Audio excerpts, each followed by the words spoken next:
Minato Namikaze, l'éclair jaune de Konoha, sauveur de son village, Hokage légendaire, père du héros et enfant de la prophétie présumée, la liste est longue.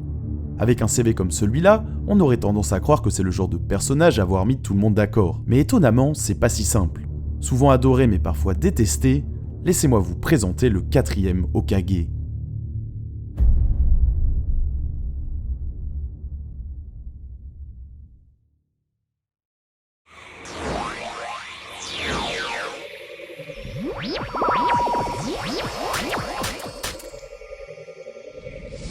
Ah au fait, petite parenthèse rapide avant qu'on continue, j'ai une grosse annonce à vous faire. Je viens d'ouvrir un Tipeee pour la chaîne. L'idée c'est simple, si vous aimez ce que je fais et que vous voulez m'aider à produire plus de contenu de qualité plus souvent, vous pouvez me soutenir là-bas. Avec des contributions à partir de 3€, vous aurez accès à des contenus exclusifs et ça me permettra d'investir pour faire grandir la chaîne. En vrai, même si c'est juste un petit coup de pouce ponctuel, ça peut déjà faire une vraie diff. J'ai envie de devenir plus régulier sur la plateforme cette année et votre aide m'aiderait de ouf à être plus disponible pour YouTube et à me diversifier et vous aurez plus de contenu donc je pense que ça peut être gagnant-gagnant. Je vous laisse le lien en description et en commentaire épinglé si ça vous chauffe. Merci à tous ceux qui participeront, vous êtes vraiment les boss. Allez, on reprend.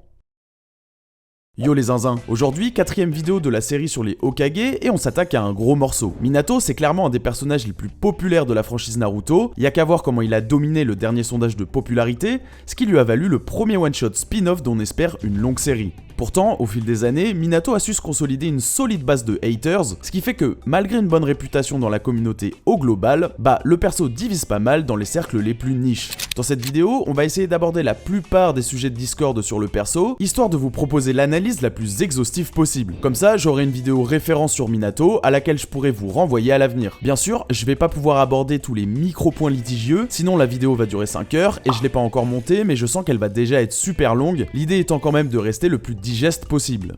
Bref, mon objectif c'est de vous proposer mon analyse de ce qu'a voulu raconter Kishimoto sur le personnage, argument à l'appui. Bon visionnage.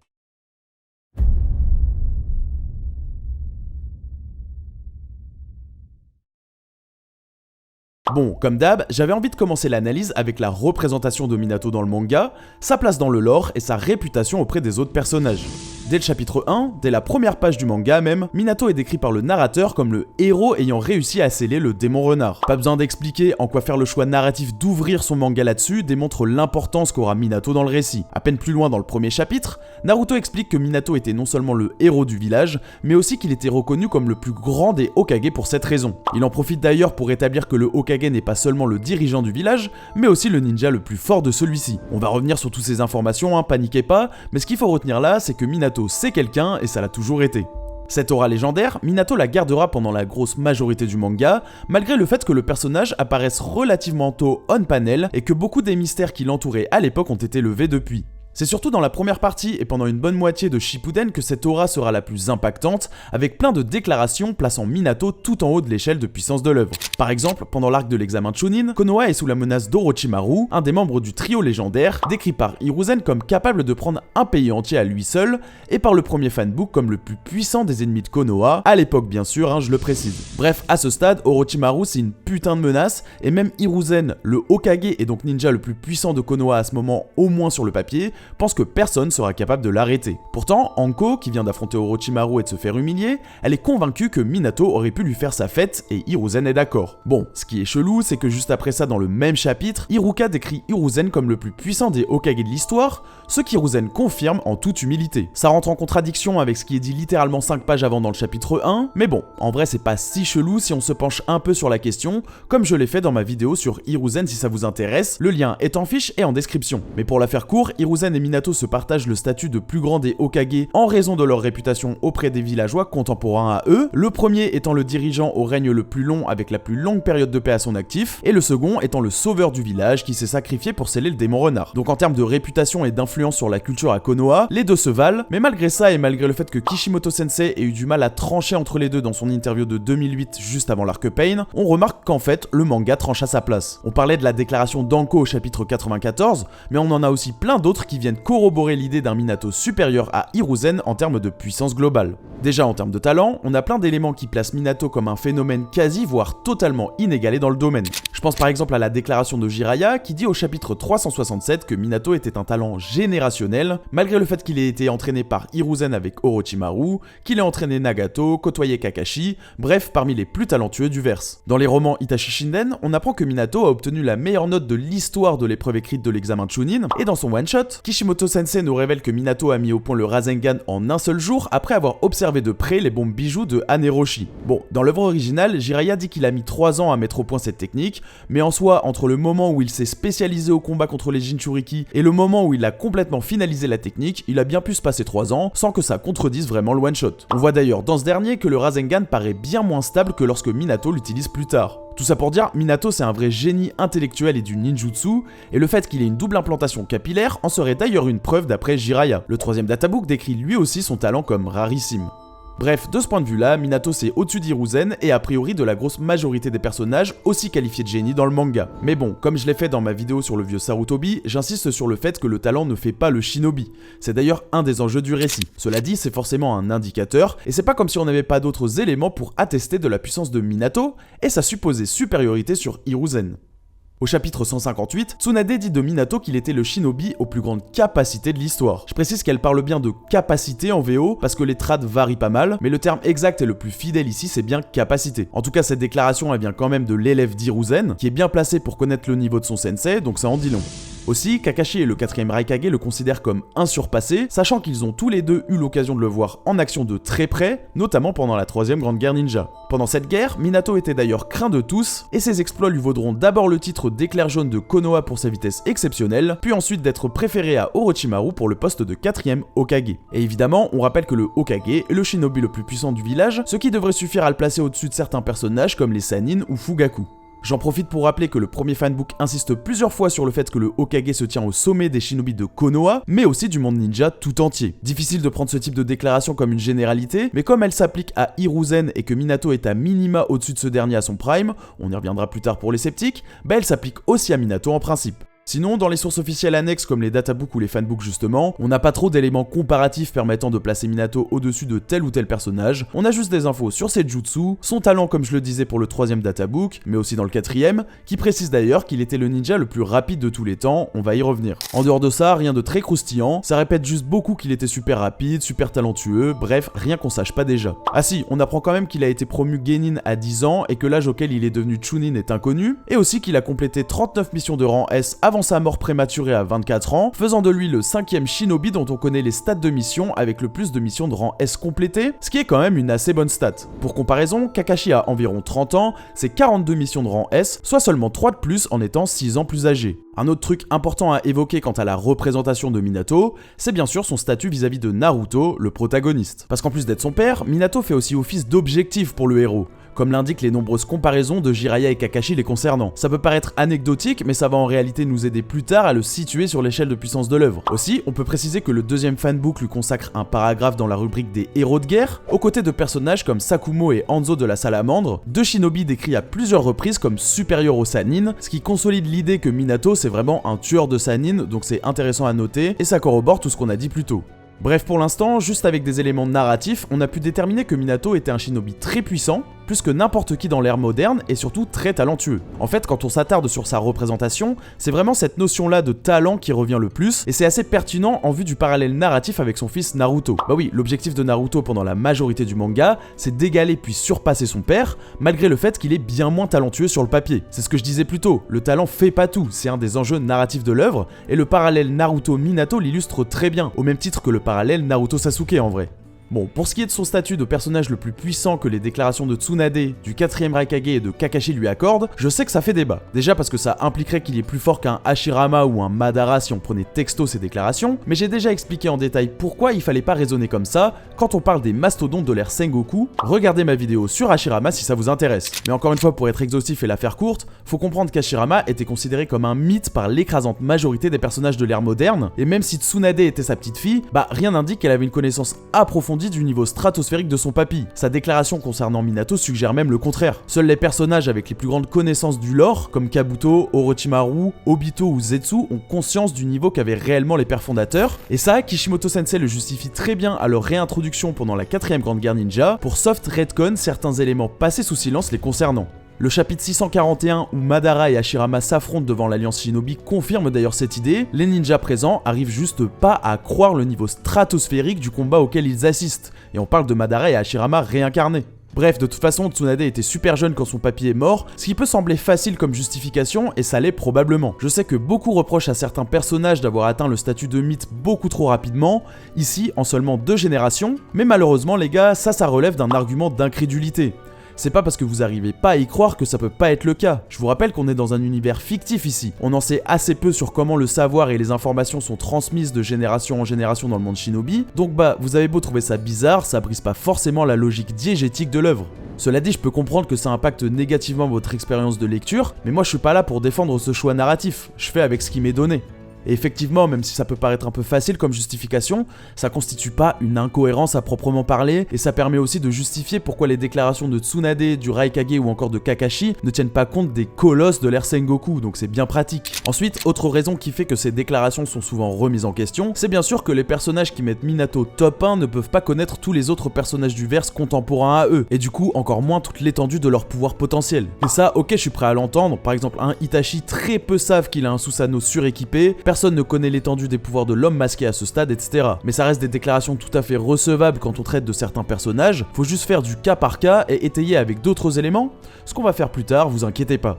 Dernière raison qui rend ces déclarations discutables pour certains, c'est le fait que les exploits de Minato on-panel ne seraient apparemment pas suffisants pour soutenir les propos de Kakashi ou du Raikage notamment. Et pour en avoir le cœur net, je vous propose qu'on attaque directement avec les éléments les plus concrets qu'on a sur Minato.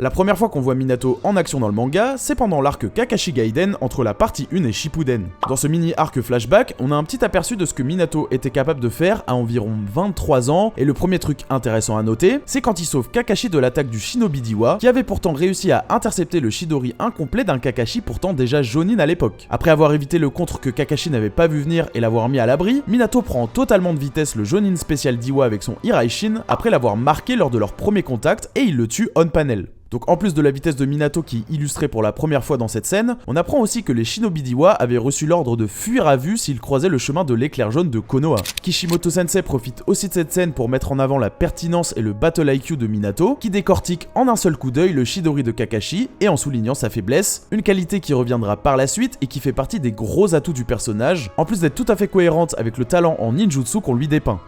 Après ça, Minato se sépare de Kakashi, Obito et Rin, histoire de leur faire une ouverture en allant attaquer le front d'Iwa, où il solo les 50 ninjas ennemis avec l'aide de quelques ninjas de Konoha survivants qui ont lancé ses kunai balises un peu partout. C'est important de préciser ça quand même parce que ça justifie aussi la vitesse et la facilité avec laquelle il s'est débarrassé de l'unité d'Iwa. Je dis pas qu'il aurait pas pu le faire tout seul, mais la scène est aussi là pour une raison, et disons que ça lui a fait gagner du temps en couvrant plus vite un plus large périmètre. Bref, ensuite, Minato arrive juste à temps pour sauver Kakashi et Rin, qui s'apprêtaient à se faire jump par une équipe de 6 shinobi d'Iwa, juste après l'incident qui a causé la mort d'Obito dans la grotte. Bon, bien sûr, Minato les éteint off-screen, parce que bon, on a bien compris que c'est pas si random qu'elle allait le mettre en difficulté, pas la peine d'insister là-dessus. Enfin, le groupe qui vient de perdre Obito termine quand même sa mission de destruction du pont Kanabi pour couper le ravitaillement des troupes d'Iwa, ce qui leur donne un avantage significatif qui aboutira plusieurs mois plus tard à la victoire de Konoha dans la guerre.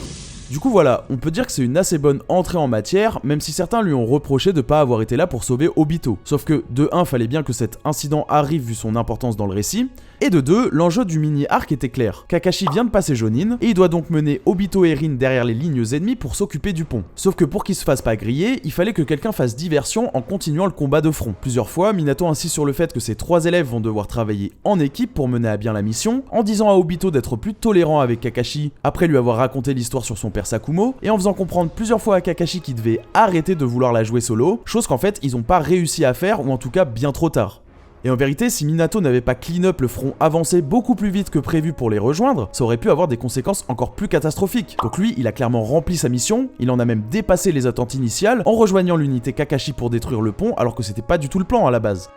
Voilà pour Kakashi Gaiden. Maintenant, on va en profiter pour parler un peu de quelques-uns des exploits qu'on lui connaît pendant la guerre, et qui lui ont valu sa réputation, mais surtout sa nomination au poste de Hokage.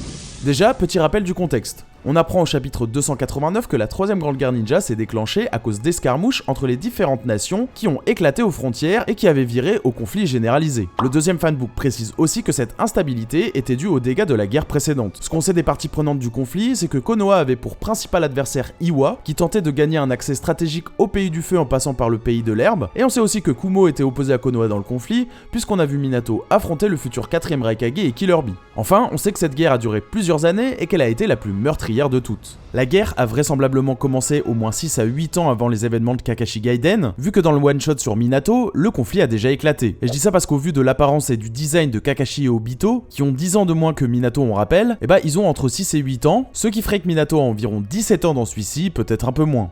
Or, il a environ 23 ans pendant l'attaque du pont Kanabi, donc minimum 6 ans de guerre avaient déjà été écoulés, potentiellement plus. Et je précise, mais il s'agit bien de la troisième et pas de la deuxième grande guerre ninja dans le one-shot, on peut notamment le confirmer en étudiant la timeline de Sasori, on en parlera peut-être une autre fois si ça vous intéresse, mais bon là c'est pas trop le sujet. Tout ça pour dire, déjà adolescent, Minato était envoyé sur le front pour affronter des monstres comme Aneroshi, les deux Jinchuriki d'Iwa justement. Il était même déjà capable d'utiliser l'Iraishin et de téléporter toute la Team 6 malgré la fatigue, ce qui témoigne non seulement de son talent en ninjutsu, mais aussi de ses quantités impressionnantes de chakra, contrairement à ce que certains pensent.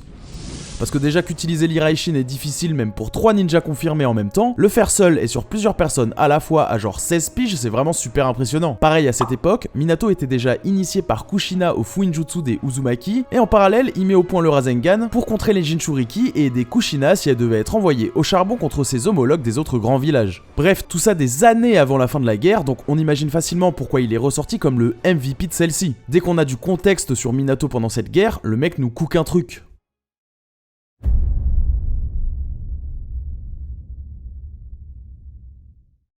Maintenant, faut avouer que dans Shippuden, on réentend pas vraiment parler de Minato avant l'apprentissage du Rasen Shuriken, vu que l'intrigue se concentre sur l'Akatsuki et Sasuke. Et c'est justement à ce moment-là que Kakashi dit à Naruto qu'il est le seul shinobi capable de surpasser le 4ème Hokage. Une phrase qui aurait bien entendu aucun sens si des shinobi vivants que Kakashi connaît étaient déjà plus forts que Minato, on l'a déjà dit. Et Kakashi il connaît un paquet de monde, Le seul qu'il connaisse mais dont il a peut-être pas conscience de toute la puissance, c'est Itachi. La première fois qu'ils se revoient, Itachi l'éteint alors que Kakashi pensait résister, et de toute manière, Itachi lui a à peine montré toutes ses capacités. Mais bon, si vous voulez utiliser cette déclaration pour placer Minato devant Itachi, faites-vous plaise, je pense juste pas que ce soit super honnête. En tout cas, c'est pas n'importe qui le dit. Kakashi connaît parfaitement le niveau de Minato puisque c'est son sensei, et il est plutôt clairvoyant et pertinent quand il s'agit de juger la puissance des autres. C'est lui qui a décelé le potentiel de Sasuke, pareil pour Sakura, et du coup Naruto bien sûr, et au global c'est un des persos les plus intelligents du verse, bref, c'est plutôt une source fiable ici. Après, faut reconnaître que Kakashi dit ça dans un contexte où Naruto s'apprête à mettre au point une technique que même Minato n'a pas pu finaliser, celle d'ajouter une nature de chakra au Rasengan. En tenant compte de ça, on peut se dire qu'il est en fait juste question de talent. Kakashi suggère qu'il faut un talent fou pour réaliser cet exploit tellement il paraît impossible, suggérant que même l'un des plus grands génies du verse n'a pas réussi. Donc on pourrait interpréter ce que dit Kakashi comme faisant référence à surpasser Minato en termes de talent seulement, au vu du contexte ce serait pas déconnant non plus. Cela dit, que ce soit dans la VO ou les autres trades, Kakashi dit bien surpasser le 4ème, donc sans plus de précision, tout indique que le contexte ici c'est de le dépasser en termes de niveau global. On l'a déjà dit, si c'est le cas, ça placerait Minato devant tous les persos vivants de l'époque, à part peut-être Itachi comme on disait, Obito parce que Kakashi le connaît pas entre guillemets, même si l'expression est mal choisie, et idem pour Pain. Et tiens d'ailleurs, puisqu'on parle de lui, c'est justement pendant son arc qu'on a le droit à la prochaine apparition de Minato. Déjà, quand Jiraiya infiltre Ame pour confronter le leader de l'Akatsuki, il sait qu'il va devoir se frotter à un gros client qui a battu Hanzo à lui tout seul, donc il décide de libérer Gerotora, le crapaud qui garde la clé du sceau de Naruto. En fait, à ce moment-là, on apprend que Jiraiya se doute que Minato n'a pas seulement scellé Kyuubi en Naruto pour maintenir l'équilibre des forces, mais aussi parce qu'il voulait permettre à son fils d'exploiter la puissance du démon un jour. L'indice qui lui permet de dire ça, le fait que Minato ait utilisé l'emprisonnement des morts pour séparer les parties Yin et Yang de Kyuubi et les enfermer respectivement en lui et dans Naruto. Pour Jiraiya, c'est la preuve que Kyuubi a été invoqué par un humain il y a 16 ans, humain qu'il soupçonne comme son élève d'être Madara. Du coup, c'est une scène très intéressante qui nous apprend non seulement comment Minato est mort, puisqu'on sait depuis la partie 1 que l'emprisonnement des morts est sacrificiel, mais aussi qui recoupe l'intrigue principale avec celle de Minato. D'ailleurs, à peine un tome plus tard, c'est l'intrigue de Sasuke et Itachi qui rejoint la trame principale, toujours via le dénominateur commun, à savoir Obito aka Madara, une masterclass de narration de Kishimoto Sensei d'ailleurs, on le dit pas assez. Bref, après ça bien sûr, juste après avoir été piégé par le Shibaku Tensei de Tendo, Naruto est à deux doigts de se laisser complètement submerger par Kyuubi, mais Minato intervient grâce au chakra résiduel qu'il avait laissé dans le seau du Hake, justement pour le refermer une fois si besoin. Dans cette scène, Minato nous confirme tout ce que je viens de dire à propos de la théorie de Jiraiya, comme quoi il a scellé Kyuubi dans son propre fils, pour lui permettre d'accéder à la moitié de sa puissance et l'utiliser contre l'homme masqué qui suspecte être Madara. Et là, en plus d'avoir la confirmation que Minato est un des initiateurs des événements du manga, ce qui finit de consolider son importance dans le récit qu'on nous tease depuis le chapitre 1, bah il y a un truc qu'on doit relever parce qu'il est important pour évaluer la puissance scénaristique de Minato à ce stade. Je parle bien sûr des rapports de force entre le Naruto de l'arc Pain et l'homme masqué. En fait, Minato explique que Naruto aura besoin de la moitié de Kyuubi pour faire face à l'homme masqué, alors même qu'il dit avoir assisté à tous les événements de l'arc depuis l'intérieur de Naruto. Pourtant, pour Minato c'est clair et net, contre un mec du niveau de l'homme masqué, il faut maîtriser le chakra de Kyuubi. Du coup, la conclusion qu'il tire, c'est qu'à son niveau actuel, Naruto ne pourrait rien faire face à l'homme masqué qui manipule Pain dans l'ombre. En VF, Minato dit, je cite, « Face à un shinobi d'une puissance aussi exceptionnelle, il fallait que toi aussi tu puisses compter sur un pouvoir immense. » Et en VO c'est encore pire, il dit, « Sans un pouvoir spécial, il est absolument impossible de rivaliser. » Autrement dit, Naruto Modermite c'est pas assez fort pour battre Obito à ce stade, et pourtant, bah vous me voyez venir, Minato l'a battu. Bon après, attention, faut tenir compte du contexte, Minato parle de totalement éliminer la menace de l'homme masqué en VO, ce qu'il a pas pu faire concrètement, et s'il a assisté à tous les événements depuis l'intérieur de Naruto, comme il a l'air de le suggérer, bah il tient peut-être compte d'une éventuelle progression de l'homme masqué, bref, faut faire attention aux fausses équivalences. Le truc, c'est que j'ai vu beaucoup de gens utiliser le fait que c'est la version au masque orange d'Obito qui est dessinée au moment de cet échange pour affirmer que c'est cette version dont parle Minato, alors qu'en fait c'est une projection mentale de Naruto qui est illustrée à ce moment, pas de Minato, donc vraiment pas ouf comme argument. Et puis même si ça concerne un Obito 16 ans plus âgé que celui qu'il a affronté, bah Minato prend la décision de sceller la moitié de Kyuubi en Naruto le soir de l'attaque, en se basant sur ce qu'il a observé de l'homme masqué à ce moment précis. Homme masqué qu'il pense d'ailleurs être Madara, un mec vieux de presque un siècle, donc pas sûr qu'il envisage une telle progression de la part du perso. Autrement dit, déjà à l'époque, il considérait qu'il fallait au moins être un Jinchuriki parfait de Kurama et avoir la puissance qui va avec pour l'arrêter. C'est non seulement ce que dit Minato à Naruto, mais c'est aussi ce qu'on apprend dans le flashback de Kushina, et ça nous est encore confirmé quand Naruto explique tout ça à Tsunade et au Raikage. Bref, tout ça, ça place déjà Obito masque jaune au-dessus de Naruto Modermite, ça c'est sûr, et quelque part entre le niveau KCM et KCM2, puisqu'a priori pour Minato, en KCM2, Naruto sera à minima capable de l'affronter, voire de le vaincre selon comment on interprète. Et précisons que si évolution d'Obito il y a eu, elle est difficilement quantifiable, et le fait est qu'on n'a pas d'éléments permettant de comparer empiriquement les versions masque jaune et masque orange d'Obito. Donc le perso a très bien pu progresser un peu, beaucoup progresser, pas progresser du tout, ou bien même régresser comme certains défendent, vu qu'il a l'air de suggérer ça Hokage lors du conseil, bref, impossible de trancher cette question. Or, en logique, si on a plusieurs hypothèses ou résultats possibles et aucune raison particulière de préférer l'un à l'autre, bah ils devraient tous être considérés comme également probables, c'est le principe d'indifférence. On peut donc pas nier l'existence d'une interprétation où Obito masque jaune et masque orange sont tout à fait comparables, ce qui placerait la version masque jaune d'Obito et par extension Minato directement au-dessus de Pain. Vous êtes donc libre d'utiliser cette interprétation pour placer Minato au-dessus de Pain par exemple, soyez juste pas surpris qu'on rejette votre argument sans preuve, vu qu'il a été avancé sans preuve. Pour qu'une de ces interprétations possibles soit recevable, il faut la soutenir avec des preuves tangibles, et c'est exactement ce qu'on va essayer de faire maintenant. Les plus attentifs d'entre vous l'auront vu arriver, mais tout ce que je viens de dire là va notamment nous servir à débunker l'idée d'un Minato plus faible que Naruto Modermite, idée pourtant bien installée chez certains détracteurs du personnage depuis l'arc Pain, et cette fameuse page où Fukasaku dit de Naruto Modermite qu'il a dépassé l'ancienne génération. Comme je l'ai dit, Minato prend la décision de sceller Kyuubi en Naruto le soir de l'attaque, après avoir rencontré l'homme masqué d'il y a 16 ans, donc déjà à l'époque, il pensait qu'une maîtrise totale de la moitié de Kurama serait nécessaire pour le battre définitivement à minima. Or juste avant, on a bien vu que juste en version 2, Naruto a réussi à presser Tendo Pain comme jamais, et qu'une fois partiellement transformé, il se libère de sa technique la plus puissante, le Shibaku Tensei. Donc je vous laisse imaginer ce que ce Naruto en pleine possession du pouvoir de Kurama ferait à Pain. Ça finirait sur un certain site qui commence par P, c'est moi qui vous le dis. Ça, plus le fait que Minato décrit Obito comme, je cite, d'une trempe hors du commun, alors que comme je viens de dire, il a vu Pain combattre à travers Naruto, mais aussi le fait qu'il insiste que c'est l'homme masqué qui manipule Pain depuis le début. Bref, tous ces éléments cumulés consolident l'idée d'un Obito non seulement plus dangereux, mais surtout plus fort que Pain, et par extension Naruto Modermite, et ce, que ce soit dans sa version masque jaune ou masque orange comme je l'expliquais plus tôt. On pourrait aussi ajouter que le 4ème databook confirme que Naruto Modermite est capable de boxer dans la catégorie de Pain, bien qu'il lui reste évidemment inférieur au global, sachant que même le KCM, soit la maîtrise partielle d'une partie du chakra de Kurama, rend déjà Naruto plus puissant qu'en mode ermite de son propre aveu, et qu'encore une fois, au risque de me répéter, c'est le contrôle total sur sa moitié de Kurama qui est nécessaire pour faire face à l'homme masqué. Autrement dit, Naruto mode ermite c'est assez fort pour boxer dans la catégorie d'un Pain, mais pas pour le vaincre, mais c'est pas assez fort pour ne serait-ce qu'affronter l'homme masqué. Homme masqué que, encore une fois, Minato a pourtant affronté et battu.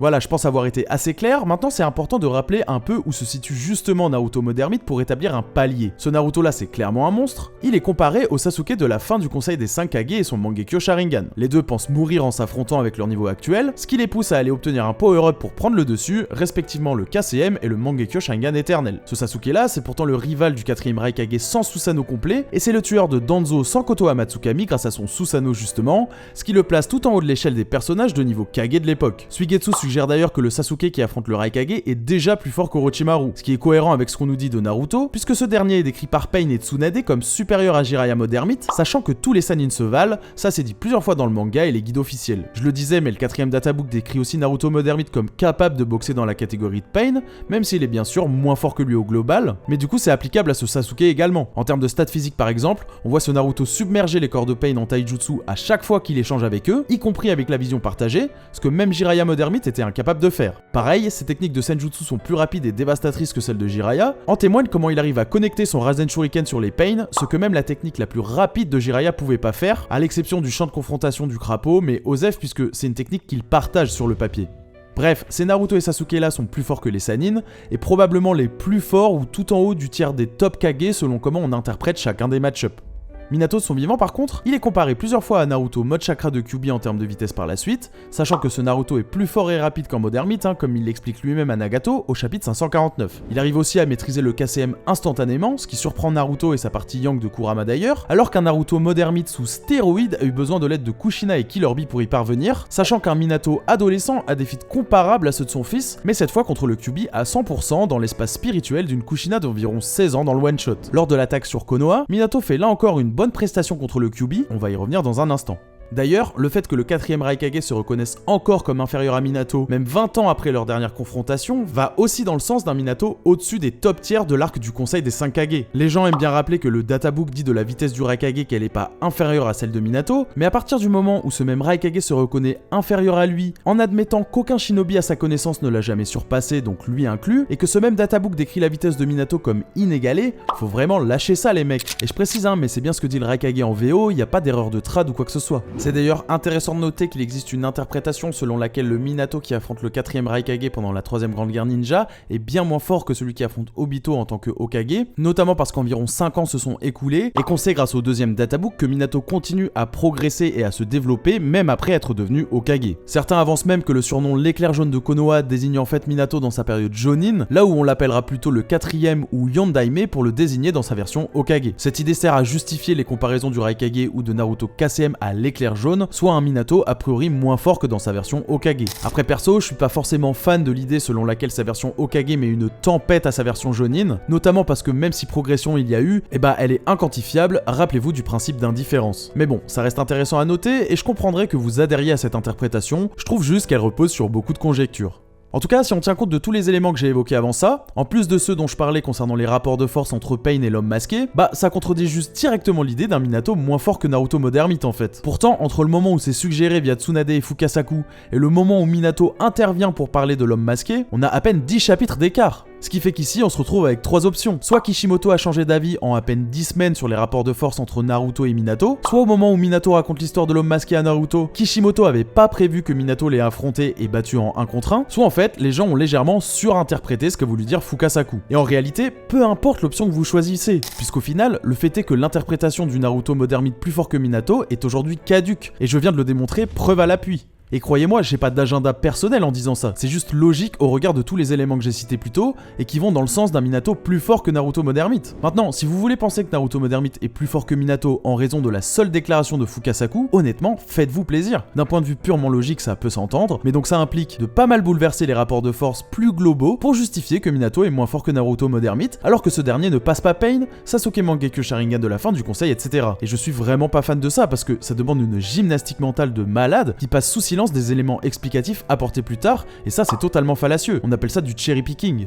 Exemple concret de ce qu'implique ce genre de biais de confirmation, si on s'arrête à l'idée d'un Minato moins fort que Naruto mode ermite, on prendra la déclaration de Killer Bee concernant Sasuke Taka comme plaçant ce dernier devant Minato, alors que c'est franchement pas ce qu'il dit en VO, on prendra les déclarations du databook qui nous arrange comme celle qui dit que le Raikage est aussi rapide que Minato, alors que le Raikage lui-même s'admet comme inférieur, et la liste continue à chaque fois, on privilégiera toujours l'interprétation la moins généreuse pour coller à la narrative du Minato moins fort que Naruto mode ermite. Après, je peux comprendre que certains en ont marre que Minato soit vu comme cette espèce de dieu intouchable alors qu'il l'est pas du tout, on va y revenir, mais c'est pas une raison pour être fallacieux, je trouve. Et c'est quand même mieux de tenir compte de tous les éléments, tout en évitant les paralogismes ou les sophismes, histoire de coller au maximum à ce que l'auteur a essayé de nous dire du personnage au travers de ceci. Du coup, maintenant, ce qu'on va faire, c'est nous pencher sur les principaux exploits qu'on voit Minato réaliser de son vivant. Et en tenant compte du contexte que je viens de donner, je vais vous donner l'interprétation que moi, je considère comme la plus cohérente pour évaluer le niveau du perso, mais quand je jugerai ça nécessaire, je vous donnerai l'estimation la plus généreuse et la moins généreuse, histoire que vous voyez les écarts colossaux qu'il peut y avoir et qui justifient les contentieux sur le niveau du personnage.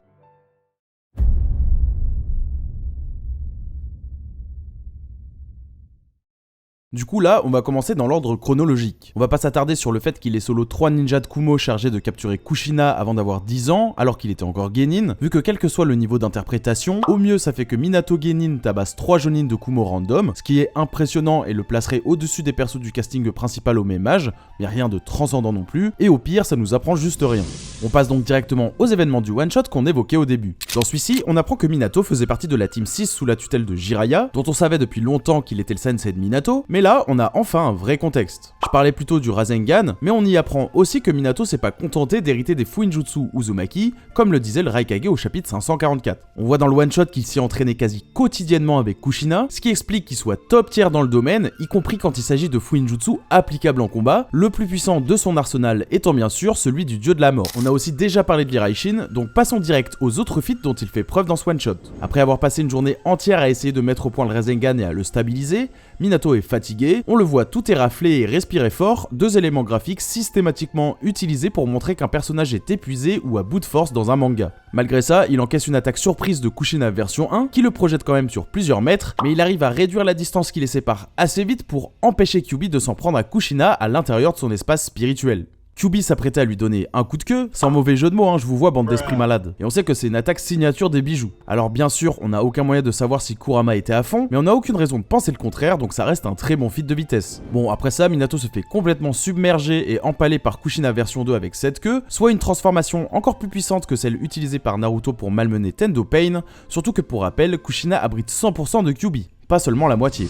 Pourtant, Minato survit et il arrive à endurer la douleur assez longtemps pour continuer le combat dans la dimension spirituelle. Là-bas, ce dernier arrive à neutraliser l'orbe des démons à queue de Kurama en formation avec son Rasengan, en étant bien sûr aidé par Kushina qui retient le démon avec ses chaînes et par le fait que le Rasengan a justement été pensé pour contrer les bijoux d'Ama. Bien sûr, c'est un parallèle avec ce que fait Naruto dans sa propre dimension spirituelle avec l'aide de sa mère, même si plusieurs éléments pourraient faire tomber cette comparaison dans la fausse équivalence, comme le niveau des Kushina qui les accompagnent, l'issue exacte du clash entre Minato et Kurama vu que ça se passe off-screen, l'impact de la dimension spirituelle sur le niveau de Naruto mode ermite, bref, trop d'inconnus à l'équation, mais ça reste assez cohérent avec la déclaration éditoriale du tome 39, selon laquelle Naruto et son Rasen Shuriken démontrent une puissance de feu qui rivalise avec celle du 4ème Hokage, surtout si on part du principe assez logique que Minato a continué à développer son Rasengan pendant presque une décennie avant de mourir. En gros, en nous basant sur leurs feats respectifs et sur cette déclaration éditoriale, on peut conclure que le Rasengan entre guillemets basique de Minato surpasse celui de son fils en termes de puissance de feu, et il faudra attendre que Naruto développe le Rasen Shuriken pour atteindre la force de frappe d'un Minato plus expérimenté avec le jutsu. Bien sûr, après ça, Naruto surpassera largement son père, que ce soit avec le Rasengan ou le Rasen Shuriken, mais là on parle de la toute première version du Rasen Shuriken,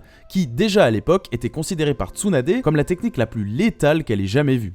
Pareil, le fait que Minato arrive à contrer l'orbe des démons à queue du full Kurama, même s'il était incomplet, devrait le placer au minimum en haut du tiers Sannin, voire un petit peu au-dessus en termes de puissance de feu, étant donné que l'orbe utilisé contre Orochimaru par un Naruto 4 queues, qui est exponentiellement moins fort que le full Kyuubi bien sûr, avait la puissance nécessaire pour le tuer de son propre aveu.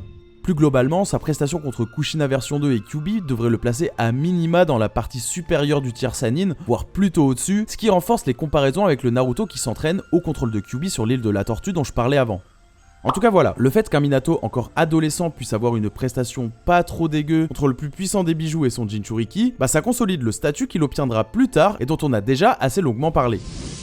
Et c'est pas Kurama qui dira le contraire, hein, puisque ce dernier va même jusqu'à le comparer à Hashirama en termes de compétences en tant que ninja. Et c'est sûr que c'est très flatteur comme comparaison, sûrement un peu trop. Beaucoup, moi y compris, avons essayé de justifier cette déclaration en disant qu'elle ne concerne que le niveau en Fuinjutsu, or en vérité c'est pas ce que dit Kyuubi. Il parle bien de calibre en tant que ninja, en constatant avec quelle facilité il implémente son propre style dans le saut du hake pour le restreindre, ce serait malhonnête de dire le contraire.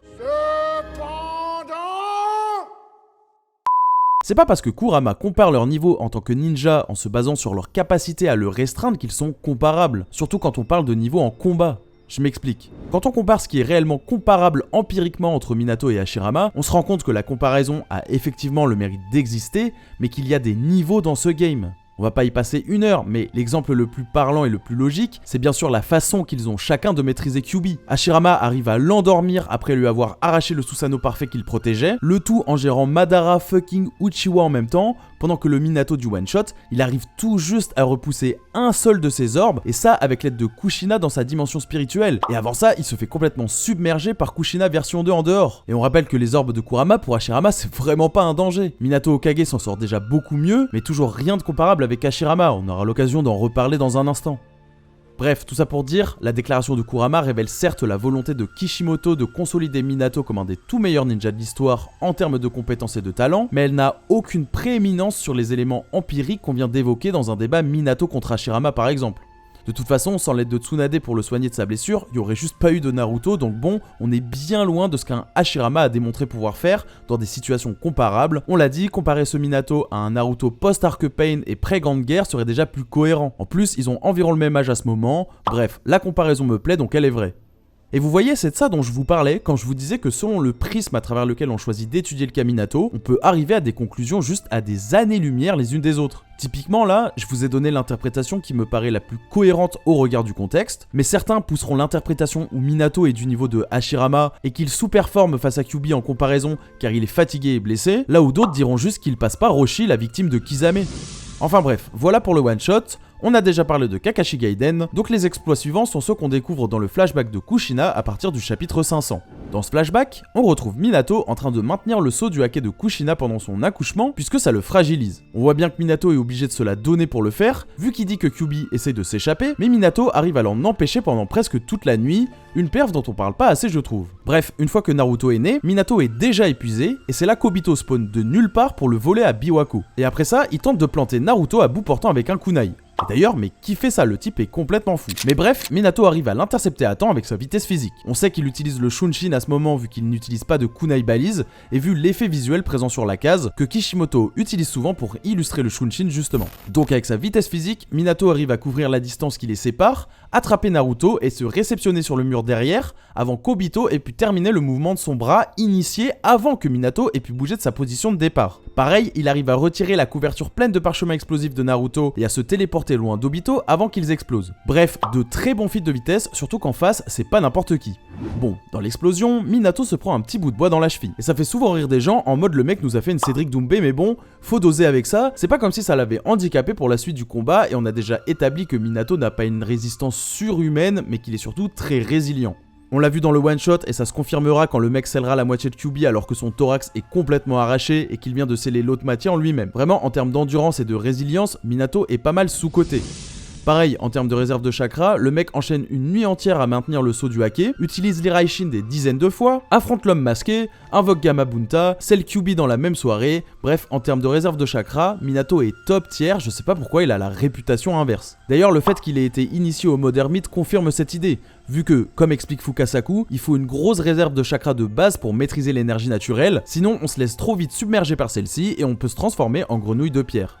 Bref, après l'incident Cédric Doumbé, Minato met Naruto à l'abri et il rejoint Kushina qu'il sauve d'une attaque de Kyuubi qui voulait l'achever. Et faut savoir que cette perf, on n'en parle pas assez alors que c'est super impressionnant. Parce que notez bien que le Kyuubi 100% contrôlé par Madara, il est environ du même niveau que le golem de bois d'Hashirama d'après le 4ème databook, et comme on le voit dans leurs interactions de la vallée de la fin. En Edo Tensei, le golem d'Hashirama mode ermite arrive même à rivaliser avec le Susanoo parfait de Madara Edo Tensei, sachant que son Susanoo est décrit par lui-même comme supérieur ou égal au démon à queue, dépendant des traductions, Bref, vous avez capté l'idée. Et en plus d'être dans un tiers comparable à 2 des jutsu les plus puissants des pères fondateurs, le Kyuubi 100% est aussi plus fort que l'avatar de Naruto KCM2, comme en témoignent leurs interactions respectives avec le dragon ligneux d'Hashirama et de Madara et d'Otensei. Le premier arrive à se défaire du dragon contre un Hashirama vivant à 100%, alors que le second se fait restreindre par le dragon d'un Madara réanimé et pas à son prime. Ce que je veux dire, c'est que Kurama c'est au-dessus d'un KCM2, autant vous dire que c'est un monstre, c'est le cas de le dire. Donc le fait de réagir à une attaque du Kyuubi 100% et qui en plus se retient pas jusqu'à preuve du contraire, ça veut dire qu'on serait pas largué en termes de vitesse contre des personnages du niveau de Hashirama vivant forme de base ou de Madara éternel Mangekyo Sharingan. Alors certains pourraient argumenter que le Kyuubi non contrôlé est moins fort que celui dressé par Madara en termes de pure stat physique, mais il y a vraiment aucune raison de le penser,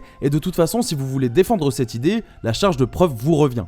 Donc ça implique qu'en termes de vitesse, et bien de vitesse uniquement, vous enflammez pas, Minato serait pas du tout largué face à des personnages du niveau des fondateurs en forme de base. Et finalement c'est cohérent avec ce que nous dit le 4ème databook, qui le place tout en haut de l'échelle niveau vitesse, en dehors des personnages Rikudo bien évidemment, y a qu'à voir comment il se fait humilier par ces derniers. Mais du coup, s'il a un meilleur Shunshin que les pères fondateurs, comme son arrivée pendant la 4ème Grande Guerre Ninja le suggère, qu'il est capable de réagir à des attaques de leur calibre ou pas loin, et qu'en plus il maîtrise le Hiraishin, ça peut totalement justifier pourquoi Kishimoto lui a attribué ce statut. Et alors, bien sûr, pouvoir rivaliser en vitesse avec des personnages de ce tiers, c'est super impressionnant, mais ça va vraiment pas vous amener loin si vous avez pas la puissance de feu, la résistance ou l'endurance pour gagner, ou juste même leur donner un combat. Faut arrêter de croire que la vitesse ça fait tout dans Naruto. Bref, toujours est-il que Minato arrive à réagir à la vitesse d'attaque du Kyuubi 100% pour sauver Kushina, le tout a priori avec sa vitesse physique et non Hiraishin. Je dis ça parce que Obito suggère bien qu'en brisant le saut du hake de Kushina pour libérer Kyuubi, Minato ne sera plus capable de se téléporter sur elle via la marque qu'il a placée dans le saut, une idée totalement confirmée au chapitre 663, quand la moitié de Kurama scellée en Naruto explique à Gaara que comme son saut est rompu, les techniques spatio-temporelles de Minato gravées à l'intérieur ont elles aussi disparu. Du coup, ça implique que Minato a traversé la distance qui le séparait de Kushina et Obito en courant avant d'attraper Kushina et de la sortir de la portée de l'attaque de Kyuubi pour atterrir des dizaines de mètres plus loin. Je trouve que c'est l'interprétation la plus logique de cette scène. Maintenant, si vous pensez que Minato a utilisé l'Hiraishin à ce moment parce que je sais pas, il avait placé une balise ailleurs sur Kushina ou pas loin d'où elle était, franchement, aucun souci, c'est juste impossible à prouver, mais faites-vous plaisir. Et en réalité, même si c'était avec Hiraishin, ça changerait pas ce que je disais sur sa capacité à réagir aux attaques du full Kyuubi et sur ce que ça implique en termes de scaling. Cela dit, l'interprétation où il utilise sa seule vitesse physique, elle donne encore plus de poids à la déclaration du 4ème databook. En tout cas après ça, Minato se téléporte encore pour mettre Kushina à l'abri, avant de se rendre en haut du monument des Hokage. En parallèle, Obito met Kyuubi sous son contrôle et l'invoque au milieu du village. Kyuubi repère donc Minato en haut du monument et il lui balance sa meilleure bombe bijou que Minato téléporte en dehors du village sans pression avec sa technique du Hiraishin guidant. C'est là qu'Obito apparaît dans son dos, Minato essaie de lui empaler le crâne avec son kunai, mais Obito arrive à se dématérialiser, puis à se rematérialiser assez vite pour attraper son bras, ce qui est super impressionnant de sa part.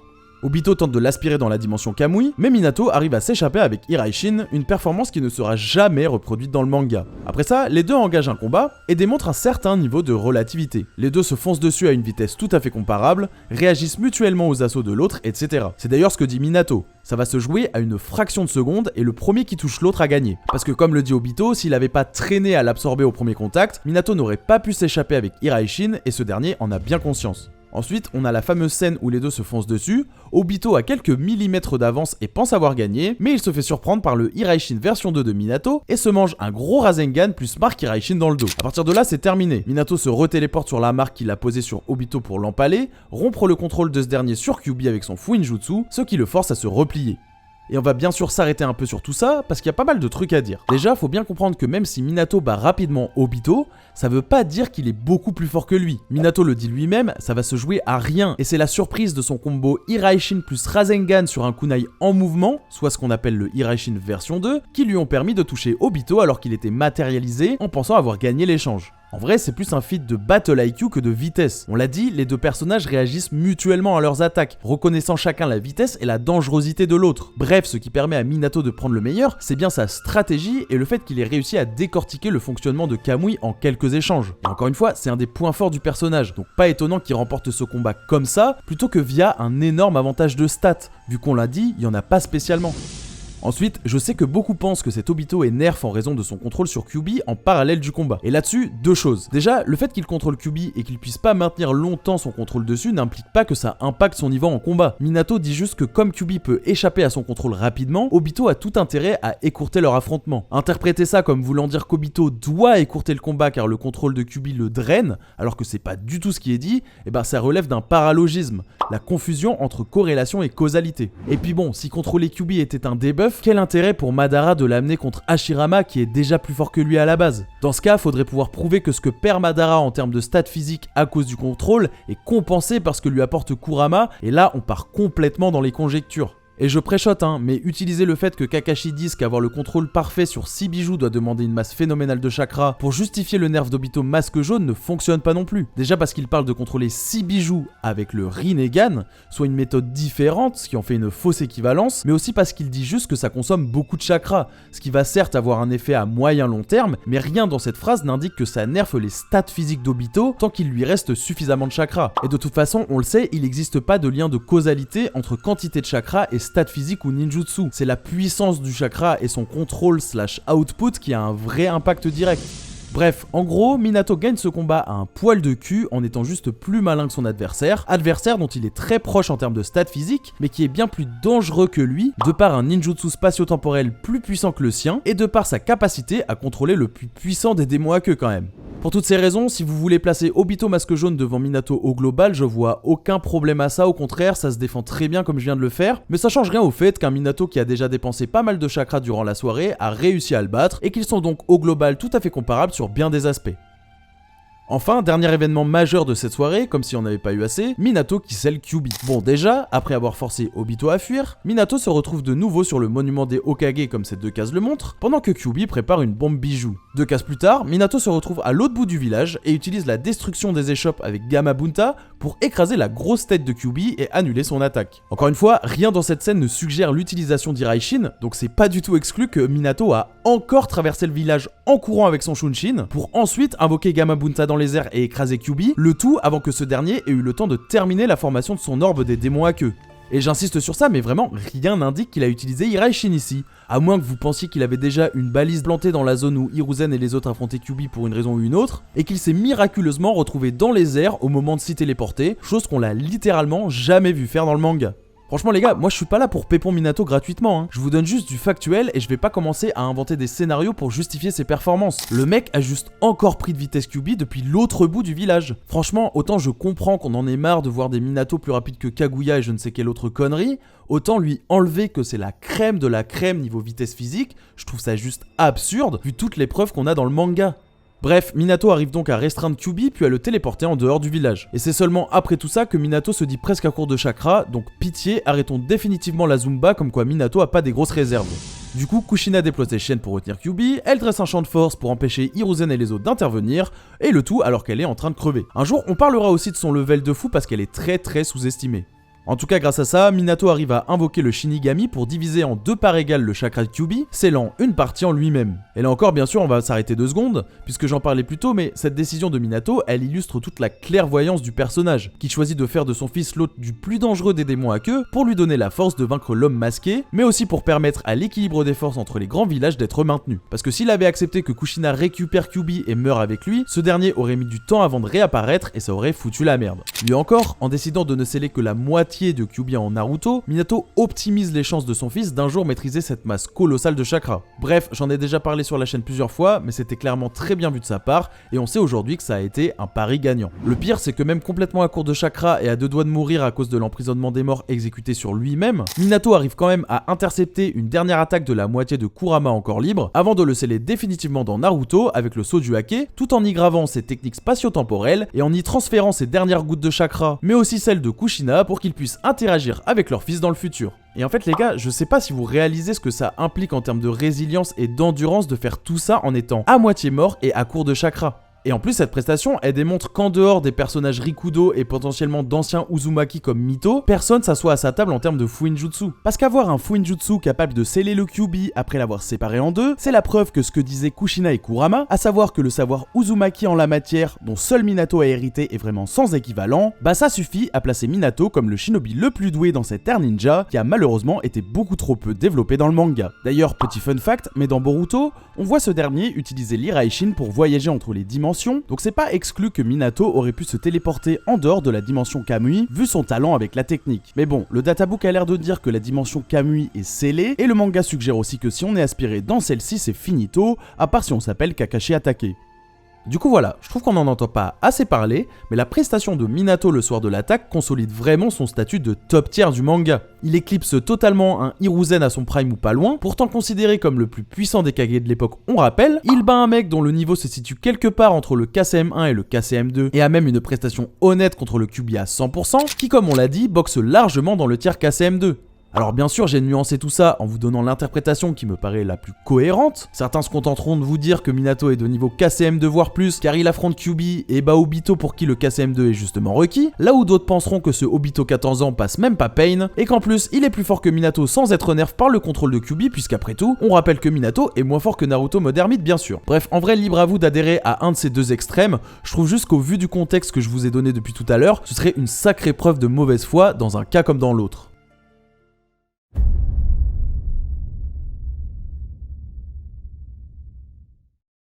Bon, avec tout ce qu'on a dit, on peut déjà établir que Minato tabasse tous les Kage modernes, les top tiers de l'Akatsuki, et que son niveau global se situe autour d'un Naruto KCM avec des feats de vitesse rivalisant avec des personnages encore plus forts que ça. Au début de la 4ème grande guerre ninja, Naruto débloque le mode chakra de Kyuubi, avec lequel il prend totalement de vitesse Kisame en utilisant son Shunshin. En voyant cet exploit, Killer Bee déclare qu'on jurerait voir le Shunshin de l'éclair jaune de Konoha, mais Yamato précise qu'il maîtrise pas encore aussi bien la technique que son vieux, vu qu'il s'empale dans le mur juste derrière. Kisame en remet une couche en disant qu'une telle vitesse est à peine croyable, alors que, pas besoin de vous rappeler, qui était son binôme dans l'Akatsuki, je pose ça là. Plus tard, lorsqu'il esquive l'attaque la plus rapide du Raikage, ce dernier et Tsunade comparent encore cette performance avec celle de l'éclair jaune. J'ai déjà parlé du débat de s'il est question d'une comparaison avec la vitesse physique de Minato ou de sa vitesse avec le Hiraishin dans ma vidéo avec Mandari si ça vous intéresse, mais ici je vous laisse libre d'interpréter ça comme vous voulez. En gros, l'interprétation la moins généreuse c'est que ça inclut l'Hiraishin, et la plus généreuse c'est que ce soit juste le Shunshin de Minato qui est comparé à celui de Naruto. Cela dit, vu les exploits de Minato avec sa vitesse physique évoquée plus tôt, notamment face à Kyuubi, et le fait que le Shunshin de Minato soit réputé pour être monstrueux, comme en témoignent les déclarations de Bee ou de Tobirama, j'aurais tendance à privilégier la deuxième interprétation. Pour comprendre en quoi la distinction n'est pas si importante que ça au final, on va procéder en deux étapes. D'abord, on va analyser la performance de Minato contre le Raikage 21 ans avant Shippuden, pour la mettre en perspective avec celle de Naruto, puis on fera un rapide rappel de ce que j'expliquais déjà dans la vidéo sur Tobirama, en ce qui concerne les concepts de vitesse en power scaling. Du coup, pour ce qui est de la presta d'un Minato âgé de 19 ans contre le Raikage, faut bien comprendre qu'en plus d'avoir esquivé le coup le plus rapide de ce dernier, Minato arrive à contre-attaquer, puis à trancher le tentacule de Bee et à le marquer avec une balise. Les gens aiment bien reprocher à Minato de s'être fait intercepter par Bee, puis d'avoir laissé ce dernier le contrer quand il se téléporte sur lui à nouveau après avoir encore esquivé le Raikage à pleine vitesse. Pour eux, c'est la preuve que Minato n'est même pas plus rapide qu'un Killer Bee âgé de 15 ans. C'est notamment de ça dont je parlais quand je disais plutôt que les prestations de Minato seraient apparemment pas à la hauteur de sa réputation selon beaucoup. Aussi, comme les frères de Kumo sont plus jeunes dans cette scène, certains affirment que Minato ne pourrait juste pas reproduire cet exploit dans le présent du récit. Mais les gars, cet argument est totalement circulaire, ce qui le rend fallacieux. Je dis ça parce que, si on part du principe que Bee qui réussit à intercepter puis réagir à Minato le place de facto au même niveau que ce dernier, niveau vitesse ou pas loin, bah on admet par là même que Bee est plus rapide que le Raikage. Je dis ça non seulement parce que le Raikage, même 21 ans plus tard, se reconnaît lui-même comme inférieur à Minato dans le domaine, mais aussi parce que ce flashback démontre bien que la célérité de Minato dépasse celle du Raikage à pleine balle. Or, 21 ans plus tard, le Raikage se décrit comme le shinobi le plus rapide du monde, Killer Bee inclus bien entendu.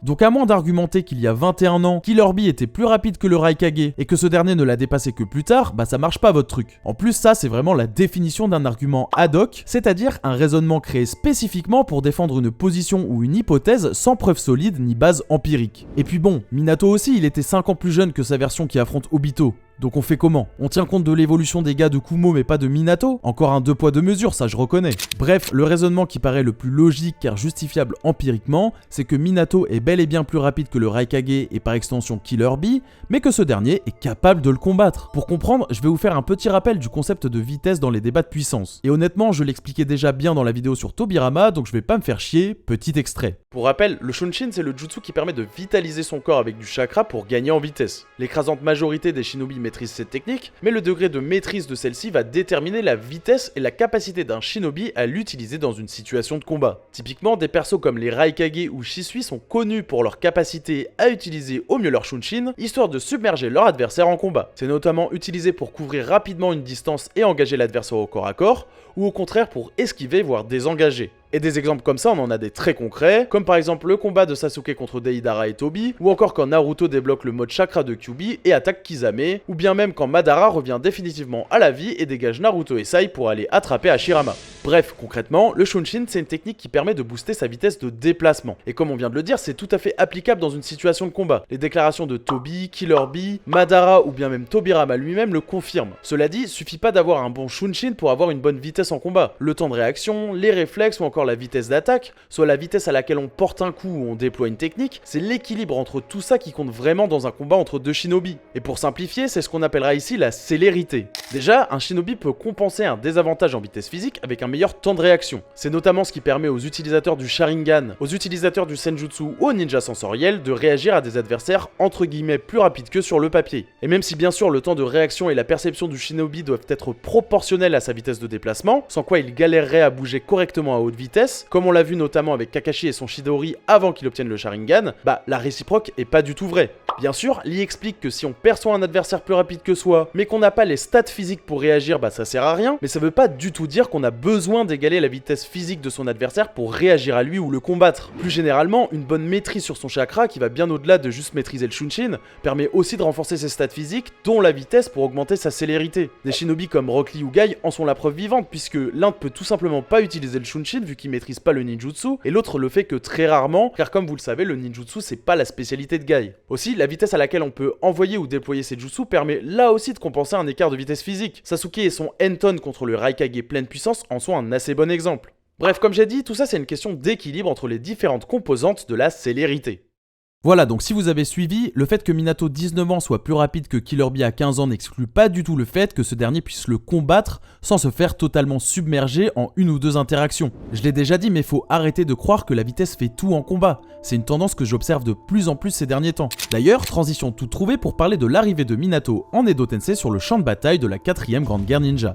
Bon, on l'a déjà évoqué et j'en ai longuement parlé dans ma vidéo sur Tobirama justement, mais Minato arrive en premier sur le champ de bataille et il a le temps de téléporter une bombe bijou et de placer toutes les balises pour le cube aux faces écarlates avant même que les autres Hokage le rejoignent. Toujours important de préciser pour les 3 du fond qui auraient pas suivi, mais Minato réalise cet exploit via sa vitesse physique de déplacement et non le Hiraishin. En gros, Minato court plus vite que les autres Hokage. Mais bon, comme expliqué dans l'extrait que je vous ai passé juste avant, avoir une meilleure vitesse de déplacement n'implique pas nécessairement une meilleure célérité globale. Cela dit, quand on évoquait notamment les combats contre Obito et Kyuubi, on disait que Minato vivant était physiquement grand minimum aussi rapide que du KCM1 initial via sa relativité à Obito, une idée corroborée par les comparaisons de Bee, Yamato, Tsunade ou le Raikage, et qu'il était globalement plus rapide via sa capacité à combattre le Kyuubi enragé qui boxe dans le haut du tiers KCM2, voire le bas du tiers des pères fondateurs. En gros, Minato arrive à bouger ses membres aussi vite que des persos du tiers KCM minimum. Avec son déplacement instantané, il arrive à outspeed des personnages de ce tiers, et il a un temps de réaction lui permettant de réagir plus tôt à du KCM de voire au-dessus. On rajoute à ça l'Hiraishin par-dessus, et on obtient une célérité globale au-dessus d'un KCM. KCM maîtrisé si on est modéré, KCM2 si on veut vraiment pousser le délire, et niveau fondateur si on a vraiment un agenda Minato. Et encore une fois, je parle exclusivement de vitesse, donc efface ton com de haineux jeune pro Tobirama. D'ailleurs, le fait que Minato et Tobirama interceptent l'attaque combinée de Sasuke Eternal Mangekyo Sharingan et Naruto KCM1 maîtrisé, ça implique que les deux Hokage ont largement la célérité pour combattre les deux rivaux à ce stade, voire même pour prendre l'initiative sur ces derniers. C'est une idée soutenue par le 4ème databook qui décrit leur combo Hiraishin comme nécessitant une synchronisation miraculeuse et par extension un niveau de maîtrise exceptionnel, ce qui applique de facto un certain degré de comparabilité entre les deux Hokage. Sachant bien sûr que Tobirama c'est minimum du niveau de ses Naruto et Sasuke en termes de vitesse, voire probablement au-dessus, je vous renvoie à la vidéo dédiée. Bon, et là je vous vois venir, vous allez me dire que Tobirama est plus rapide que Minato, alors que ce dernier bénéficie du boost du mode chakra de Kyuubi via leurs interactions contre Obito Jinchuriki. Et avant d'adresser ce sujet, c'est important de préciser que le temps de réaction, qui est une composante très importante de la célérité, n'est pas un attribut boosté par le manteau de chakra de Kyuubi. Certains tenteront de me contredire en prenant la déclaration de Sasuke, qui dit que comme il est à court de chakra, Deidara réagit moins vite, mais il s'agit encore d'une confusion entre corrélation et causalité. Parce que dans cet exemple, Sasuke dit juste que comme Deidara est à court de chakra, ça handicape son temps de réaction. Il dit pas que la quantité de chakra détermine le temps de réaction. Faut pas tout whip in. Parce que si c'était le cas, des personnages comme Naruto ou Kushina auraient des temps de réaction infiniment supérieurs à des personnages comme Sasuke ou Kakashi. Sauf que pas du tout, car d'autres facteurs entrent en compte comme la précognition via le senjutsu, un dojutsu et les capacités sensorielles, ou bien sûr les réflexes moteurs qui sont boostés par l'output et la qualité d'utilisation de chakra et non sa quantité. Donc même si on voulait argumenter que le KCM offre à Minato un boost de vitesse physique monumental, alors qu'en vrai il est inquantifiable, ça changerait pas le fait qu'avec le KCM ou sans, Minato a toujours un temps de réaction à minima comparable. Or, comme son style de combat repose principalement sur cet atout pour utiliser au mieux ses combos Iraishin ou pour pouvoir se déplacer correctement et attaquer dans le bon timing quand il augmente sa vitesse de déplacement avec le Shunshin, j'ai pas peur de dire que Minato forme de base et KCM1 ont une célérité globale pas très éloignée en fait. Maintenant, si vous préférez croire que Minato KCM met une vitesse à sa forme de base en ne tenant pas compte de tout ce que je viens de dire, libre à vous. Ça impliquerait effectivement que Minato est moins rapide que les Tobirama, Sasuke ou Naruto, mais bon, j'ai expliqué pourquoi je trouvais ça un peu malhonnête, dans la mesure où Minato est décrit comme le plus rapide dans le 4ème databook, et que dans sa version vivante, il a des prestations qui supportent mon interprétation. Après, si vous avez envie de voir ce que je vous dis depuis 1 heure comme un biais de confirmation, qui suis-je pour vous en empêcher finalement ? Bref, maintenant que ça c'est dit, on va pouvoir revenir sur ce que j'évoquais plus tôt vis-à-vis de Tobirama, en nous intéressant aux prestations de Minato pendant la guerre, qui se déroulent toutes contre les Jinchuriki de Kyuubi, qui lui mettent une drill, donc va falloir être concentré. Vous inquiétez pas, ce sera pas long, je sais qu'on a déjà beaucoup parlé.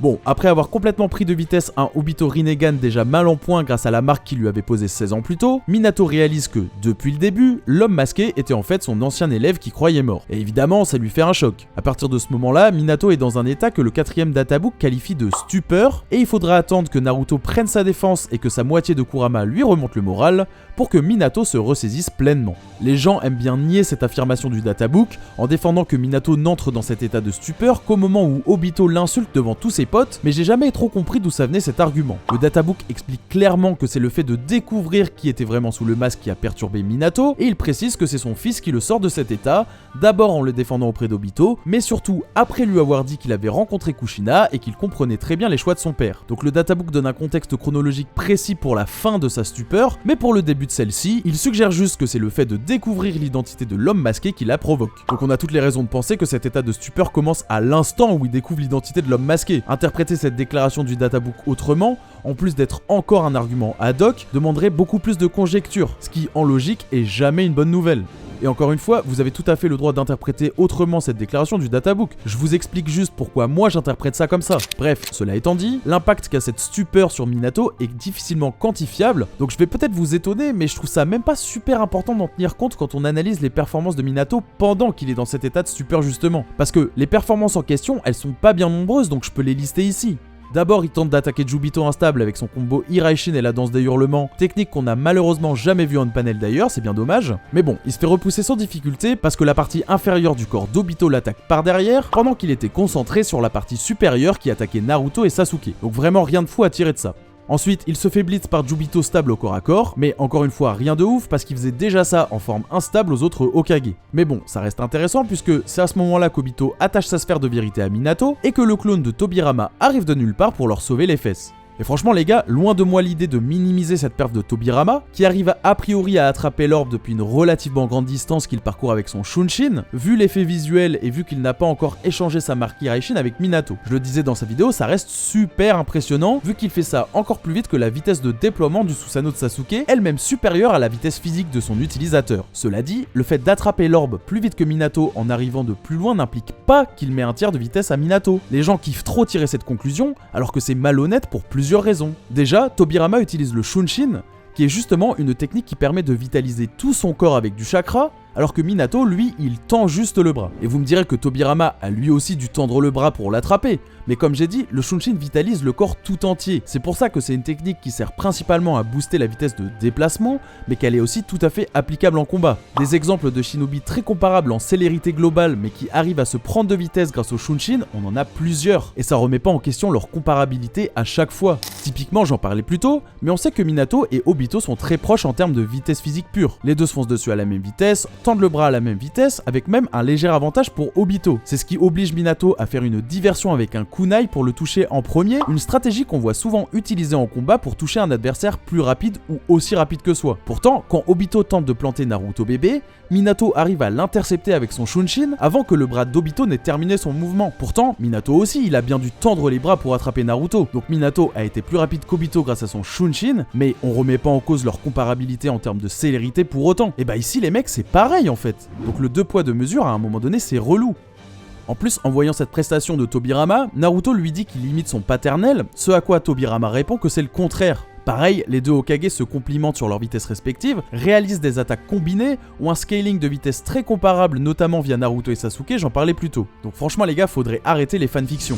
Du coup, on passe sur les attaques combinées avec Tobirama puisqu'on en a déjà parlé, et on enchaîne avec les prestations de Minato après qu'il soit sorti de sa stupeur. En vérité, même si Minato gagne peut-être un petit boost en voyant la confiance de Naruto, ou bien qu'il perd son nerf selon comment on interprète, encore une fois moi je m'en fous, c'est surtout sa relation avec sa moitié de Kurama qui évolue à ce moment-là.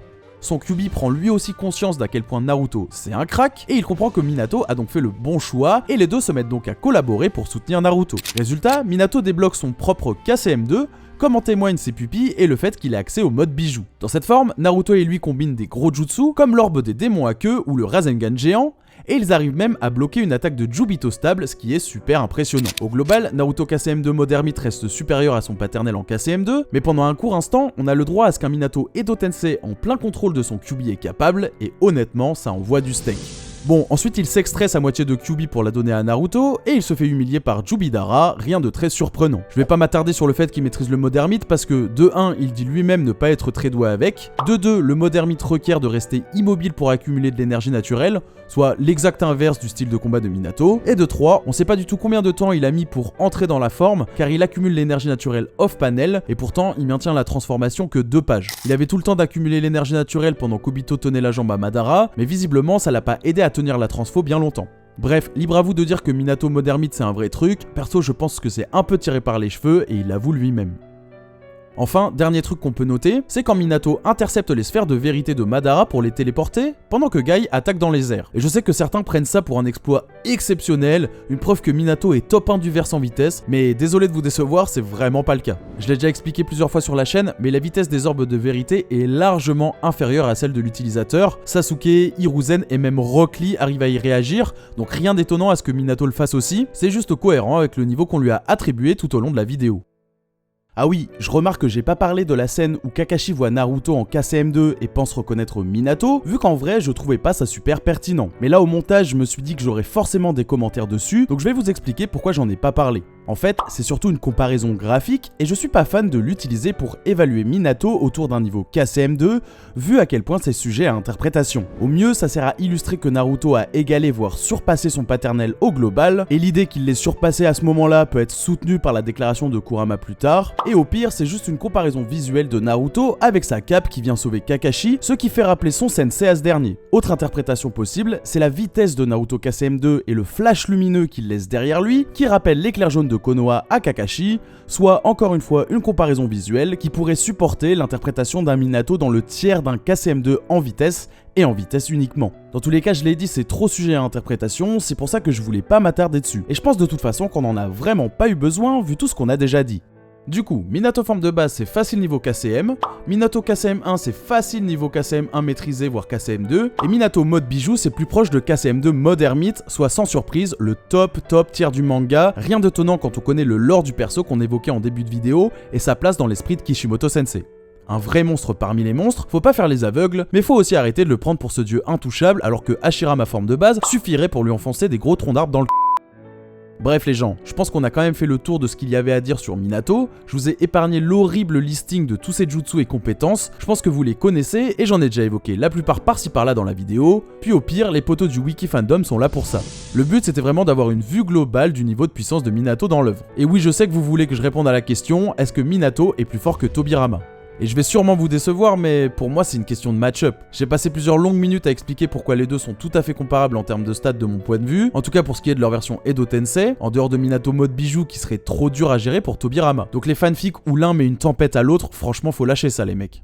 Du coup, pour Minato Kasem contre Tobirama Edo Tensei, j'aurais tendance à privilégier Minato vu qu'il serait avantagé dans une bataille d'attrition, et comme ils ont tous les deux des réponses à leurs jutsu respectifs, c'est leur endurance qui les départagerait. Pour Minato KCM2 / mode bijou contre Tobirama, je l'ai dit, ce Minato est beaucoup mieux armé qu'en KCM1, ce qui logiquement lui permettrait de submerger Tobirama.